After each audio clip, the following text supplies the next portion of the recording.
దశాబ్దాల కాంగ్రెస్ పాలనలో దండగైన వ్యవసాయం 10 ఏళ్ల కేసీఆర్ పాలనలో పండగలా మారిందన్నారు బీఆర్ఎస్ వర్కింగ్ ప్రెసిడెంట్ కేటీఆర్. ఏడాదిన్నర రేవంత్ ఏలుబడిలో మళ్లీ సాగు విధ్వంసమైందని విమర్శించారు. అయితే 10,000 రైతు బంధు స్థానంలో 15,000 రైతు భరోసా ఇస్తామని ఓట్లు దండుకుని 12,000కు కుదిరించడం సంబరమా అని ప్రభుత్వాన్ని నిలదీశారు. రైతు భరోసా 2 సార్లు ఎగ్గొట్టి ఇప్పుడు మళ్లీ ఓట్ల కోసం ఆగమేఘాల మీద డబ్బులు వేయడం సంబరమా అని కేటీఆర్ ప్రశ్నించారు.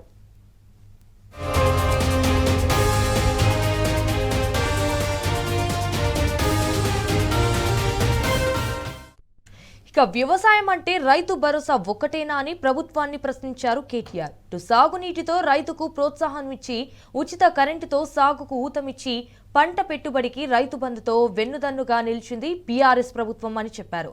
మట్టిని నమ్ముకున్న రైతు కుటుంబాలకు రైతు ఏ కారణం చేత మరణించినా 5 లక్షల రైతు బీమాతో ధీమానిచ్చామన్నారు.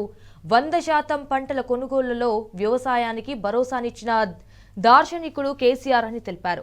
అయితే కరోనా విపత్తులోనూ కర్షకుల కష్టాలను గుర్తెరిగి రైతు బంధును ఆపకుండా ఊరూరా పంటల కొనుగోలు కేంద్రాలు పెట్టి రైతులకు అండగా నిలబడి దేశానికి ఆదర్శంగా నిలబడ్డ చరిత్ర కేసీఆర్ అని చెప్పారు.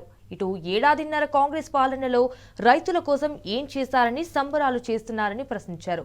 అయితే కాంగ్రెస్ మోసాలకు గుణపాఠం తప్పదని కేటీఆర్ హెచ్చరించారు.